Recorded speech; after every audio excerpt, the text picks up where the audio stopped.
தமிழ் சினிமாவில் முன்னணி நடிகையாக வலம் வரக்கூடிய நடிகை நயன்தாரா தற்போது வர ஹீரோயினாக ஜொலித்து வராங்க. தமிழ் சினிமாவில் 20 வருடங்கள் கடந்து வெற்றிகரமாக தனது திரைப்பயணத்தை கொண்டு சென்றிருக்காங்க. இயக்குனர் விக்னேஷ் சிவனை திருமணம் செய்து கொண்டு 2 குழந்தைகளுக்கு தாயான பிறகும் தமிழ் சினிமாவில் அவருக்கென மார்க்கெட் குறையவே இல்லை.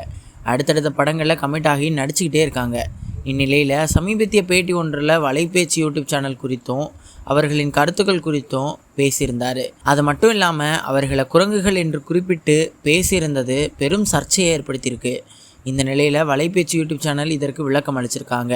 நேற்று ஆங்கில ஊடகம் ஒன்றிற்கு நடிகை நயன்தாரா பேட்டி ஒன்றை கொடுத்துருந்தாங்க. அதில் வலைபேச்சு சேனலை குறிப்பிட்டு சொல்லாமல் எங்களை குறித்தும் எங்களின் கருத்துக்கள் குறித்தும் சில விஷயங்களை பகிர்ந்திருந்தார். பொதுவாகவே நயன்தாரா யாராவது இன்டர்வியூ எடுத்தாங்கன்னா கேள்வியும் நானே பதிலும் நானே அப்படின்ற மாதிரி நயன்தாராவே கேள்வியை தயார் செய்து ஆங்கரிடம் கொடுத்து பேட்டி எடுக்க வைப்பார். ஆனால் தேசிய ஊடகங்களில் இது போன்று நடப்பதற்கு வாய்ப்பே கிடையாது.